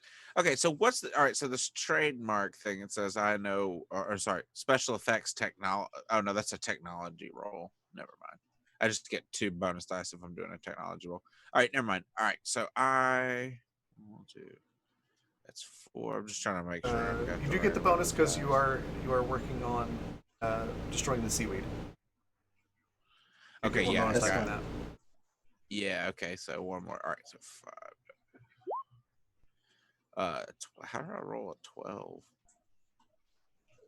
Out of a D, did I roll? I'm not sure how I rolled a 12 and a D10, but Uh, What? Did it break? I was using the Uh, advanced roll. I'm gonna re-roll that. Yeah, just re-roll it. Just roll one. That's I'm just weird. gonna re-roll it. Like one die and see what happens. Okay, no successes. One success. Sorry. One success. And with one success, you definitely set this guy on fire. His like chef's coat type outfit is burning, and just sort of yells and does like a Hulk flex. And as he does, same deal, a turtle shell or tortoise shell rather erupts from his back, and it rips open the shirt and the coat, and he's like literally hulking out. He actually looks a little green Oh wow.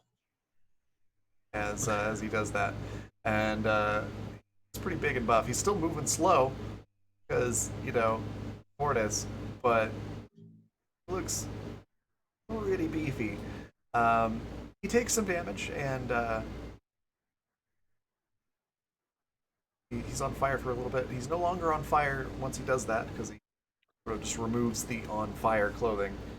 But he does take some damage. You're having a little bit of trouble controlling that gas line, though. Damn. And there are some like wooden spoons and paper products and things like that in the kitchen that are starting to catch on fire. Oh no. The dish towels. Yeah, it's not like oh, this place is gonna burn down. Like, you could probably deal with it with like a bucket of water or a fire extinguisher at this point. But it's one of those things, like, if you ignore it, it's gonna be a bigger problem. Got it. Thaddeus, you've witnessed all of this. What are you doing in response? I have been busy tinkering with my sugar, with my atomic sucker dispenser. Full recall, I was able to produce a sucker earlier on, and it's because I carry my one atomic powered item with me, which is a atomic energy sucker dispenser that makes and rapidly produces suckers, or lollipops, however we want to refer to them. And I'm going to set it to overload. Okay. And explode. The old lolly launcher. Yeah. Let's do technology and intellect for that, or I'll even let you use cunning for that one if you'd prefer. I do not want to use cunning. Okay. I definitely want to use technology and intellect.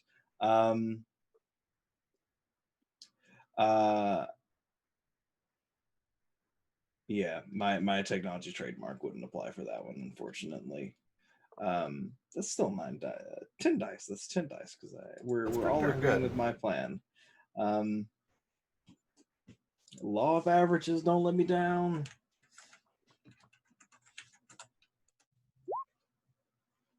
One, two, 3, 4, 5. 5. Nice. You needed 4 for this to go off really well. So you've got what was that? 1, 2, 4, 5. So you've got a stunt point that you can do with this, and basically it goes off exactly the way that you would like. So just describe for us what this looks like. So I think I am going to use that extra success to tackle and pin Percy behind the counter. Okay. And as I do so, my compact little high fructose sucker maker will explode, coating the room in scalding, molten hot sugar before it rapidly sets, sealing the door that the giant turtle is behind, and encasing our turtley friends in wax or in sugar. Okay. Yeah, you managed to do all of that. You grab Percy. You go through the door. You're now in the front of the diner. Everybody is encased in this cherry flavored sugar. um, the only downside to this plan is that there's still a flamethrower just flailing about in the kitchen now. Eh. Well, my friends, Um, it looks like we are in a little bit of a sticky situation. Oh no. Yeah. The tortoise is definitely secured in the walk-in for now. Diane and the cook are not going anywhere. But it's starting to smell a little bit like burnt sugar, as the flamethrower is rapidly caramelizing the sugar a little bit beyond what it's supposed to do. Um, what do you want to do about that situation? I'm going to call the fire department. Yeah, definitely. There's no phone. Well, that's unfortunate. I'm going to leave. I'm gonna try to find a water hose out back. Sure. Let's do survival and presence to look around for something that will help you. One success. With one success, you don't find a hose, but you do find the. You notice the big natural gas or kerosene or whatever kind of gas it is tank outside, which of course would have a shutoff valve. Ah, well then I'm gonna access that as soon as possible. Okay. Yeah, you're able to go over there and cut it off, and it does deactivate your giant flamethrower in the kitchen. So now good. you just have to worry about the things that are on fire already in the kitchen. So you know, the towels and wooden spoons and probably some of the walls now are starting to catch fire. Got it. I'm gonna whip around to the front of the building as soon as possible and come in and try and grab some like milk jugs or soda or just any sort of liquids I can to start Okay. dumping on things and put it out. Okay. Soda Henry. fountain. Yeah, I gotcha. I'll come back to that in just a sec. Henry, are you doing anything since you're out in the front of the diner now? Would you like to re-enter the scene? I guess I should say. I think I've left the camera facing the diner with the smoke coming out in case something cool happens that we want to catch on film. Okay. And I think maybe if there's like a phone booth nearby, I'm in there looking. Phone booths used to have like phone books in them, right? Because that's how you contacted people. And yeah, I think- I'll say there's one like it's down on the corner, so like you have to jog a little bit to get to it. But yeah, we'll say there's a phone booth out there. Okay, well, in that case, I'll just grab the phone book and jog back, and I'll start trying to look up, or I guess looking around the place, because this is where the seaweed is coming from, and it's in those nice little mason jars, like it could be transported places. Kind of like looking around the parking lot, or thinking back to when we got there, were there any like delivery services, like delivery trucks that were here that might have been picking up the seaweed to take them elsewhere? Okay. Well, there was a truck driver in here. He's long gone. No truck or anything to see. Yeah, I guess I'm trying to think of like if I noticed like a delivery truck or something that might have had like a business name that I could be looking up in the phone book type thing. Essentially somewhere we could try and follow up on, I gotcha. once things wrap up in the building. Sure. We'll say you did notice the semi out front when you came in, and it was we'll just call it Acme Transportation. You can look that up in the phone book. There's an office here in town. Okay. I don't know if this would play into this, like me trying to piece everything together while I wait for my friends to probably not die. But I've got a trope that is the missing clue. It's usually done after I roll to gather information, but essentially it's after rolling you automatically gain an additional raw clue, or if you somehow already have all the raw information in the scene, you get like a question and answer type clue. So I guess, Okay. is there any way I could kind of like apply that to just see if we're missing something? Sure. So your guess is that trying to think of how to put this in a way that you might put together on your own. Well, let's say you look into the transportation company and you look it up in the phone book and you realize this is like a national chain, probably not involved with what happened here, and that it's probably just happening in this town right now, not tried to export stuff outside of the town yet. Feel pretty confident that this is a localized event for now. um, Anything else you wanted to do with that information, or in the time that it takes for all of the other things to happen? I guess I'll needed just it. be hanging out at the car, trying to sort through information and come up with either a new source to go to if the place builds down and my friends don't get out, or just somewhere for us to be ready to go. So we can all just jump in the car and go. Okay. Yeah, you find the sheriff's office, which Speedy had started running towards. Okay. So let's hop back to Thaddeus and Percy. So Percy, you do find it's like an old timey soda fountain. So it's on a hose with a little switch. You can turn that pressurized soda water on. And it's Excellent. just long enough you can point it through the window between the kitchen and the behind the counter. Excellent. All right, I'm gonna start off by squirting a little in my mouth and get me a couple drinks, and then I'm gonna put the fire out. All right, let's do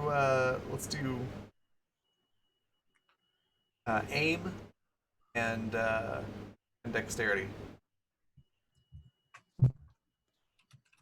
All right, aim index. Okay.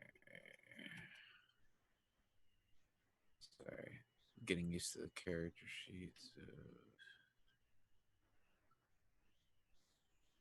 All right, this is. Let's see.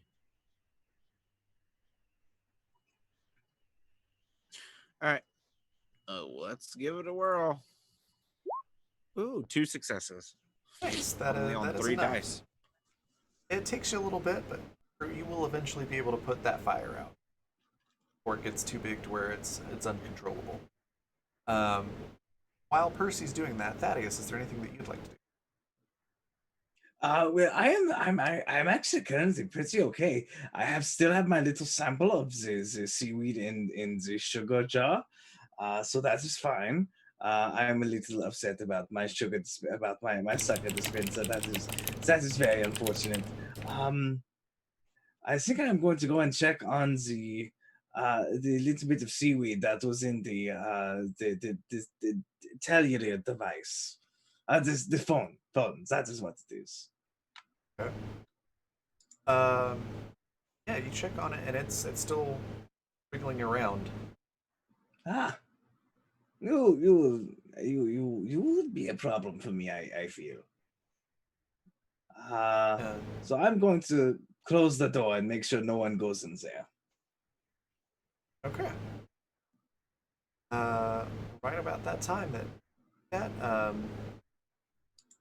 Percy, you get the fire put out, and the Diane and the cook are encased in now mostly black, almost opaque sugar. It smells like burnt sugar in the kitchen pretty strongly. Um, and then same with the walk-in. The handle and the hinges and everything are encased in this uh, thick black burnt sugar. Um, And covered and in soda water too now. oh yeah, and covered in soda water. And about that time, you all hear sirens as Speedy is coming back with the sheriff and the deputy uh, in their police cars. Uh, they pull up, and the sheriff steps out and says, your friend here has caught us up on the situation. It sounds a little hard to believe, but, we know he wouldn't lie to us or make this kind of stuff up. So we'll take it from here. No need to worry. Watch out for that sticky substance. The what is it? Seaweed. Watch out for the seaweed. It'll stick to you and just keep wrapping up on you. There's no telling what it'll do if you left untreated. Yeah. It's the seaweed is. If you want to see what it looks like, there's some of this in the telephone over here, but there's very much more in the kitchen. And also, there's a giant turtle encased in sugar. I do not know how it got there, but it is definitely there.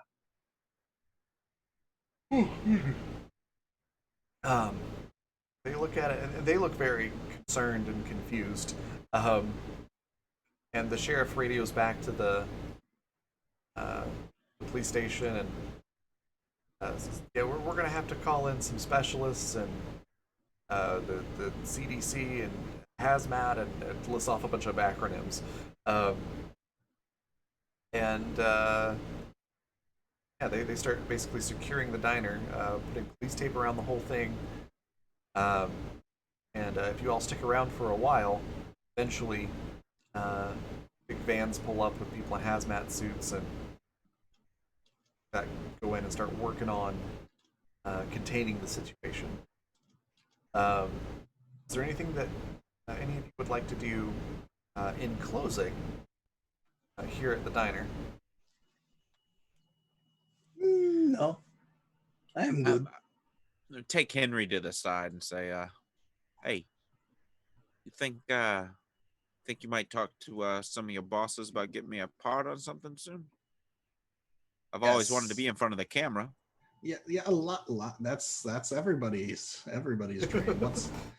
Once I figure that out for myself, you will be right next on my list of people I'm trying to get on camera. Oh, excellent. Yeah. I'm just, radio, it's kind of getting replaced by this new TV stuff. So No. yeah, I kind of foresee radio kind of going downhill personally. Yeah, people think I'm crazy, but. All right. What about you, Kat? I think you're muted. Yeah, you're muted, Kat. All right. So at this point, Speedy's talking to one of the deputies or the sheriffs or whatever, and saying, what would be really nice? I heard that they started this new thing down in Alabama where you just dial 3 numbers and the police show up, and he's gesturing around to all of this, like the ruckus, and he's, a lot of this could have been avoided if I didn't have to run down to see you guys, like this is something we need in this town. The sheriff kind of gives you a funny look and goes, well, the numbers in the phone book for the station and the number. Yeah, but what if we had one number and one operator who took all the emergencies? So I I could pick up and say, "Hey, operator, bring me the police," and then she'd do her thing, and it'd be a whole big thing. But what if it was just rapid? I could, by the time I call you, I could probably just run there. He considers what you have to say, and you get the feeling that once all of this is done, he might give some serious consideration to seeing what they can do about it. Yeah, I mean they've got this thing coming up in Birmingham. That's it's like a 999 or something like that. Although it sounds kind of like some angry German. Uh, What? What? Angry German? I don't know what you're talking about. I knew that was coming. Okay. Well, with that, the camera does a little speed up montage of all of the people working on the diner. They see them carting out the tortoise in a giant aquarium. Excuse me. All the seaweed in super secure sample jars and things like that, and the hazmat team spraying everything down with some sort of foam in the diner. Um, and it seems like everything's wrapped up nicely and contained, and the town's been saved. Diane and Cook are sent to a hospital for treatment. They start recovering slowly. And then they go to the ending credits, and there's little like what happened to them after the fact, and Thaddeus goes on to be a famous doctor with a thriving practice. Still Henry, practicing. Still practicing. yeah. It gets to Henry, and Henry goes on to be a actor in front of the camera with a. I've got some ringing or something happening. Thank you. Henry goes on to be a great actor. You start getting roles in action films based on your camera work. And same for Percy, given your commentary and heroic actions in this instant. You start getting cast in movies and television shows. In addition to being offered voiceover jobs for narrating and things like that in the movie. And then finally, Speedy, you do finally get a hold of Diane's father, and you're able to have that conversation. What was Speedy's goal or aspiration for the character? so he basically wanted to get in touch with her father and say like something's not right about her. She's sick, but I guess they figure that out. yeah, they probably figured it out by the time that Speedy got in touch with Diane's father. That's fair. I would also like to say that Speedy went to town hall or like managed to lobby town hall into adopting 911. Perfect. And then decided to run for like city council, lost, and never thought about politics ever again. That works.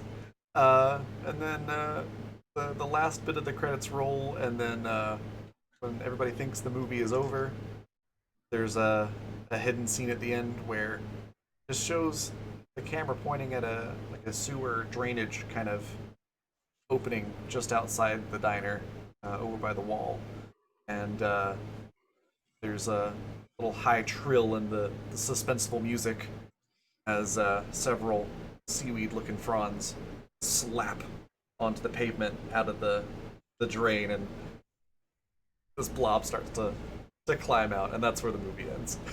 There's a sequel, or there'll just never be a sequel. There's Okay. always a That'll be sequel. That was a lot of fun.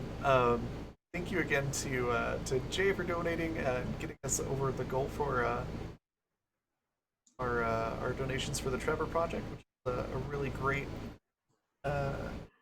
charity. I'm gonna pop that link back into chat there. And thank you everybody for playing, and the Onyx Path for holding this charity. I'm glad we could participate.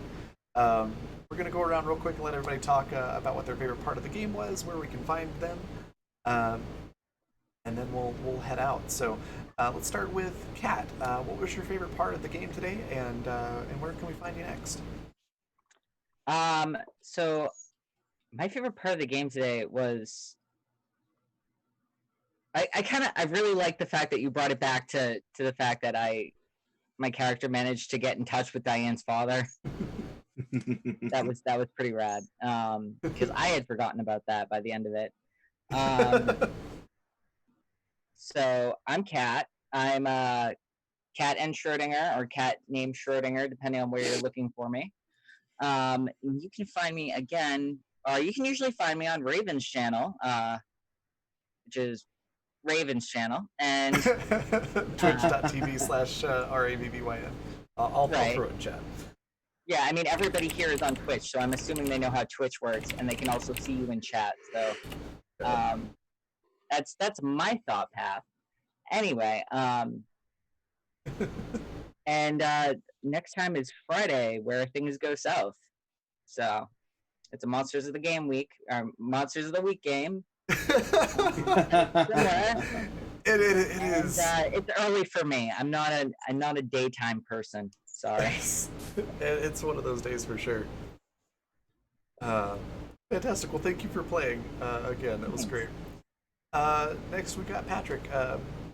What's your favorite part, and where can we find you next? Ooh, what was my favorite part? I think my favorite part was just playing the system for the first time, because it took some getting. I've not played any like Vampire or They Came From Beneath the Sea before, so like the whole D10 system was new to me, and I always love learning new systems. It's just the whole thing. Yeah, you can catch me next. You can catch me on my channel in the next couple days, Twitch TV /Attactric.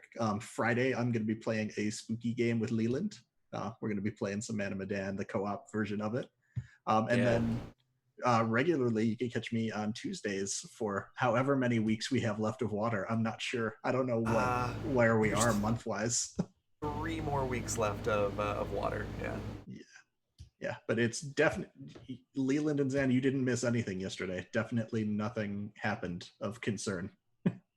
These things do or don't occur. Mm-hmm. Yeah. and it's fine, as Jay would say.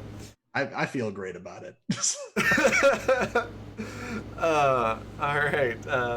Next, we've got Lee. What was your favorite part? And where can we find you next?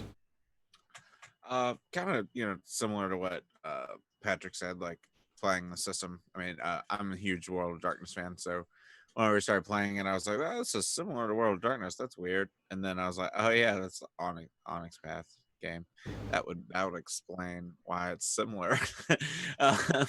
So yeah, I'm just glad I immediately picked up on it. I was like, oh yeah, I played this before a bunch, but just a different target number. So yeah, and as far as like my favorite part, just like thematically, was just really doesn't even have much to do with my own character, more or less. Patrick's character Henry just like noping the hell out of that scene, like, just like leaving me to it, like, jeez, whatever. I just imagine the actor gets pissed and just like goes out to like where all the goes out to their trailer and just sobs for a bit, but yeah, that was really fun.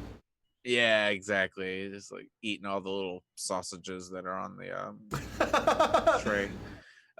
Anyway, so yeah, and where you can find me next, well, I was supposed to be doing something tomorrow, and then Patrick plugged the thing on Friday already. Oh, Saturday at 3 p.m. Central on twitch.tv/DCLASAIR. DC Listair. You can find us playing The Inspectors, which is a homebrew D&D paranormal investigation game that takes place in Waterdeep. And we're just now kind of like signing up with one of the guilds there in Waterdeep. So we're like kind of getting into all that cool politics stuff and trying to knock a few creepy things off on our list. Go watch the VOD for last week if it's up, because I think it's up, because it was like such an emotionally charged session. We like helped a little ghost girl find her body and bury it, and had like a whole ceremony Oh, with wow. flowers and everything. It was very sweet. Anyway, check it out. It's a great game. Great group of players too. All right, cool. I'm done. Oh, and at the Leopold, or sorry, at Leopold the Just on Twitter, Facebook, and Instagram, and LinkedIn and Steam. That's right below your face for anybody that needs spelling on it. Yeah.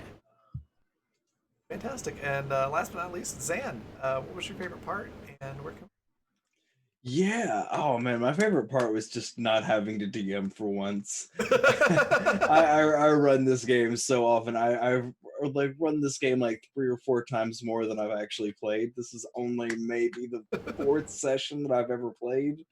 So it was just nice to not have to do the director struggles this time around.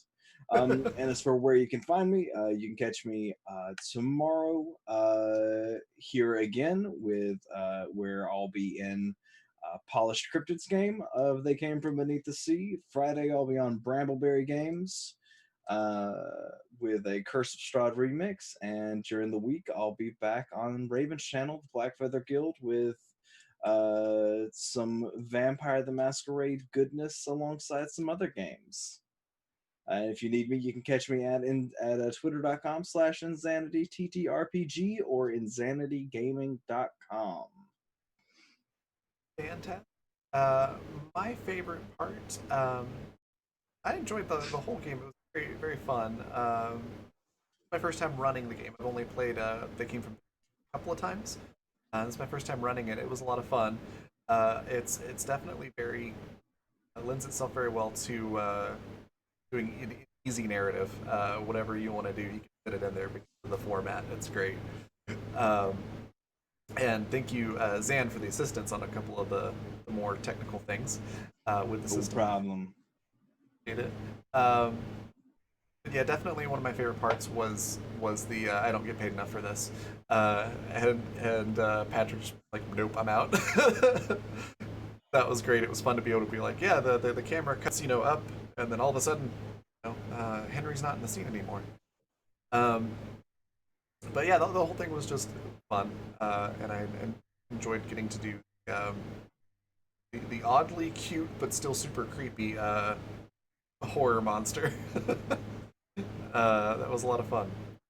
You can find me next. I'll be on my own channel tonight. That's twitch.tv/RAVVYN for the Tickfall Files, where I play a private investigator in a futuristic Louisiana. It's 2040, I think, is setting. And we're basically dealing with a bunch of fae creatures and trying to prevent a fae invasion. It's really interesting, a little bit of a darker game.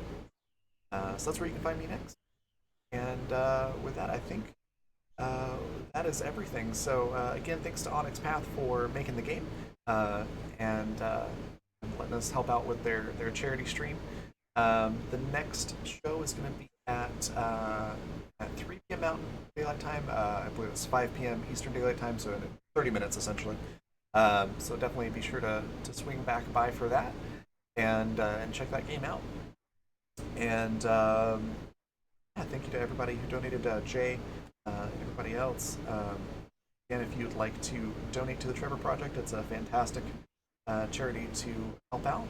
And I made a shorter link for typing it in, so just bit.ly/OnyxTrevor. You can see it right there on the overlay below. And there's also some links floating around in chat still. So would like to donate to that. It's a fantastic charity. I highly recommend it. And with that, we're gonna say goodbye. Thanks again, everybody, and have a great day. Bye.